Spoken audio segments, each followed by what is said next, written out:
Ciao amici, benvenuti in questo nuovo video. Come avrete già visto, spero, nel video scorso, dove ho presentato un po' l'azienda Lamborghini, oggi ho la fortuna e il piacere di provare lei.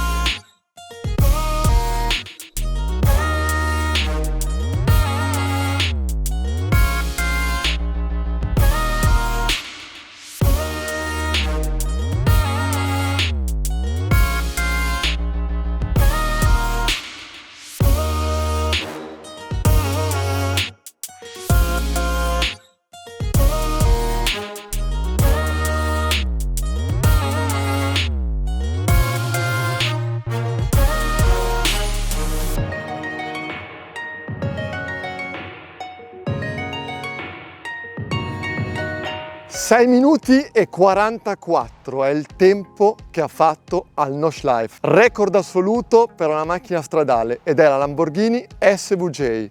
Gran macchina. È la Lamborghini più potente di sempre, 770 cavalli, 720 Nm e un V12 che caratterizza questa macchina. E accelera da 0 a 100 in ben 2 secondi 8 con una velocità massima di 351 km/h dichiarati. Sono davvero tanti. E come ho detto prima, ho la grande fortuna di averla da 6-7 giorni e questa è la numero 1 su 900, quindi esemplare molto importante ancora di proprietà di Lamborghini. Ed è 4x4 con 4 ruote sterzanti, quindi girano anche loro. E hanno sviluppato questo sistema aerodinamico che si chiama ALA 2.0 che sviluppa più aerodinamica in base alla frenata, alla velocità e alla curva che si prende. Quindi questo ha aiutato pure a fare questo record pazzesco al Notch Life. Precisamente qui sullo splitter anteriore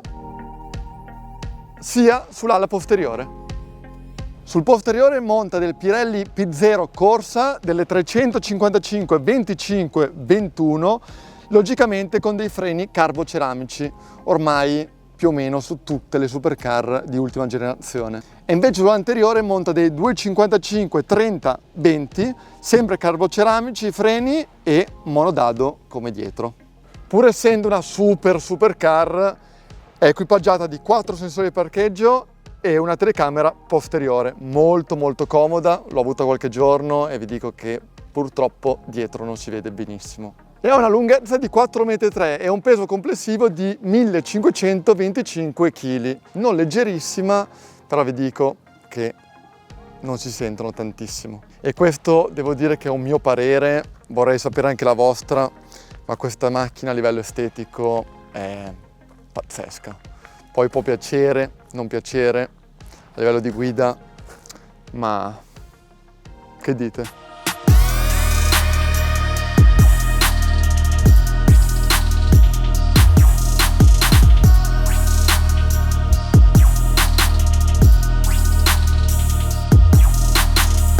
E adesso andiamo a scoprirla internamente. C'è un tastino qui sotto e la porta si apre così. Diciamo che è molto bassa, come si vede. Il sedile, questo è in versione comfort, quindi un po' più confortevole rispetto a quello pista. Tetto non è molto alto, sono alto 1,88 e sono un po' al pelo. Per il resto è tutto molto a portata di mano. Qua si può vedere un tunnel centrale che è un po' derivazione Audi, dato che saprete che la Lamborghini è stata comprata dal gruppo Audi, e c'è un sacco di cose tecnologiche.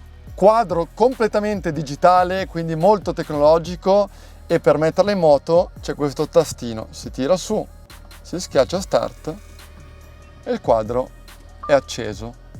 Devo dire, tunnel centrale tutto molto a portata di mano, mi è tutto vicino, molto comodo, finestrino, funzione lift molto importante perché la macchina è bassa, ma con questa funzione la macchina si alza molto fino ai 45 km/h, quindi ti evita di toccare ovunque. Climatizzatore molto comodo anche qua, molto intuitivo. E poi abbiamo qua le varie funzioni: strada, sport, corsa, ego, che è il massimo del massimo, e tutti gli altri vari bottoni: navigatore, info, car, setup, radio, media, name e tel. E qua sotto abbiamo il bottone per manetta retro, la M per il cambio manuale e qua la P per tirare il freno a mano con un semplice dito. E qua appena dietro il volante abbiamo i paddle molto grandi e non girano insieme al volante. Sinceramente avrei preferito diversamente, però in qualche caso può essere anche comodo. E per chiudere la porta si prende manualmente questo laccio e si tira verso di noi. Come dicevo prima, dallo specchietto non si vede molto, come notate quello dovrebbe essere il dietro, ma invece si vede un po' l'ala. E adesso non vi voglio più annoiare, si mette in moto, si va a fare un giro. Purtroppo questa macchina non può andare in pista, ci sarà forse un'altra occasione, ditemi se volete vederla in pista, che chiederò a Lamborghini questo permesso di avere un'altra macchina. Andiamo.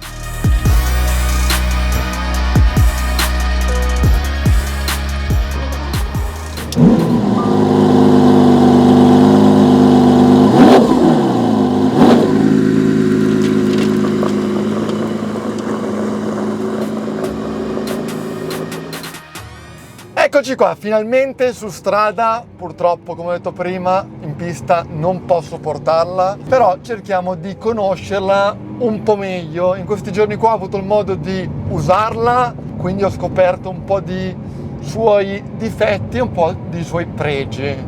A livello di sterzo, la macchina è molto diretta. Appena si gira il volante, la macchina entra dentro. Un'altra cosa molto positiva, questa qua, anche nei curvoni, 6 minuti e 44 al Notch Life non te lo inventi, puoi essere bravo quanto vuoi, ma a quei livelli lì ci sono tanti piloti che provano questi tipi di record e la macchina ha avuto la meglio.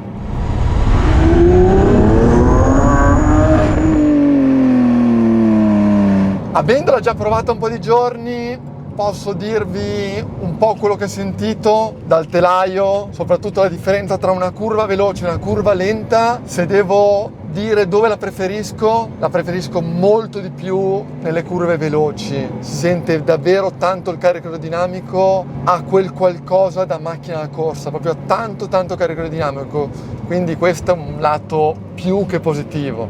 Notch Life è una pista molto veloce e ripeto, 6,44 non te lo inventi.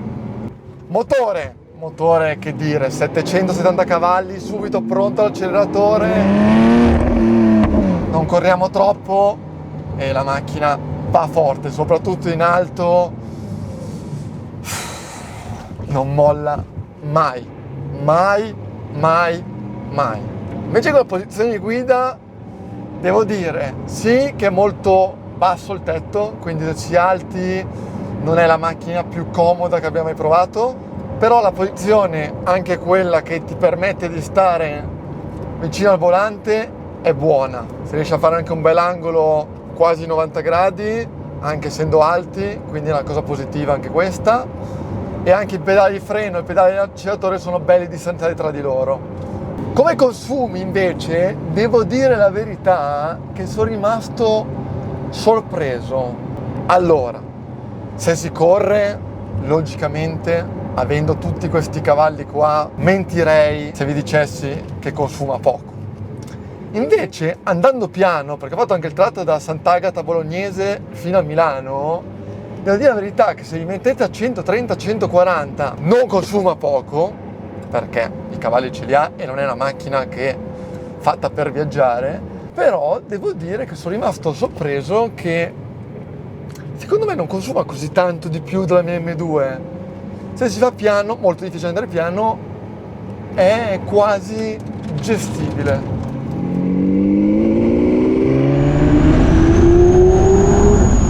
Frenata anche non essendo una macchina leggerissima per il suo segmento, perché è la sorellona maggiore della Huracan, cioè quello che uso in pista io, anche se quella è una versione GT3, quindi è molto diversa. È una macchina da 1500 kg, però devo dire che la frenata, avendo dei dischi anche così grossi, carboceramici, è molto molto efficiente, soprattutto perché avendo anche l'ala 2.0 ad alte velocità ha un'aerodinamica che si sente molto molto molto. Io spero di riuscirla a portare in pista con voi per farvi vedere come si comporta. Io più o meno lo so. Accelerare un po' in prima.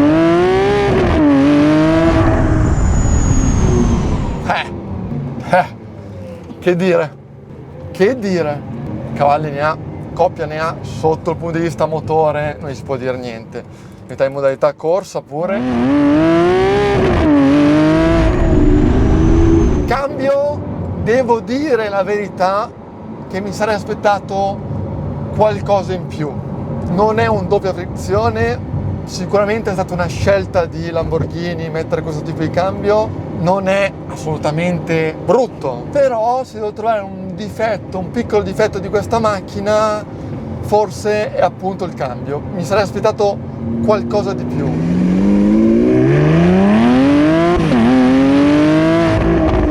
Sound, che dire, l'avete appena sentito, è qualcosa di magnifico e sono sincero. Diciamo che tutte le macchine di ultimissima generazione stanno passando al turbo. Questa macchina è ancora aspirata, nessun tipo di turbocompressore, cilindrata molto grossa e il sound pelle d'oca, ragazzi, pelle d'oca.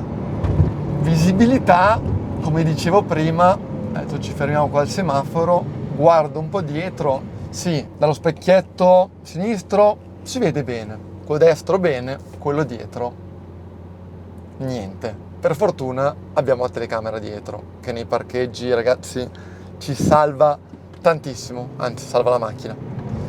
Diciamo che la macchina è molto molto bassa, anche se è molto a terra, si fa un po' fatica a capire dove finisce il muso, ma questo è un po' per tutte le supercars, quindi non posso dire che è un difetto, è un po' quello che si trova nelle sue competitors, più o meno può andare più che bene. E devo dire che anche nell'uso quotidiano, nell'andare piano, la macchina è molto molto gestibile. Non è la macchina che consiglio logicamente per andare in giro tutti i giorni, quello no. Mi piacerebbe appunto provare il SUV di Lamborghini che ho già chiesto, quindi se siete curiosi e vi piacerebbe un video dedicato sull'Urus, scrivetemelo qui sotto.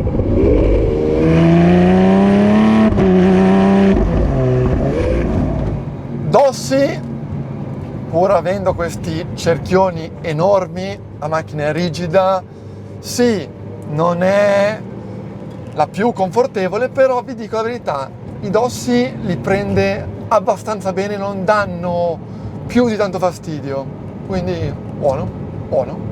Vediamo un dosso qua davanti, infatti la cosa molto buona, che abbiamo il tastino lift, che abbiamo visto prima, che la macchina si tira su davvero tanto, sono riuscito a metterla anche in garage che ha una rampa molto molto ripida, quindi questa è una cosa molto molto positiva. Purtroppo questo è stato solo un test drive per strada, ve l'ho fatta vedere un po' da fuori, un po' tutti i dettagli, quindi fatemi sapere se vi è piaciuto oppure no. Andate pure a vedere il video che ho appena fatto su come viene costruita appunto questa Aventador, vi lascio il link in descrizione e mi raccomando, ricordate di seguirmi su Instagram Federico_Leo88 e seguite anche Carletto che ha fatto tutte queste riprese drone secondo me fantastiche. E mi raccomando, commentate qui sotto, ditemi il vostro feedback e ditemi soprattutto se la macchina vi è piaciuta oppure no. Ricordatevi di attivare la campanella qui sotto e di iscrivervi al canale. Ci vediamo al prossimo video, ciao!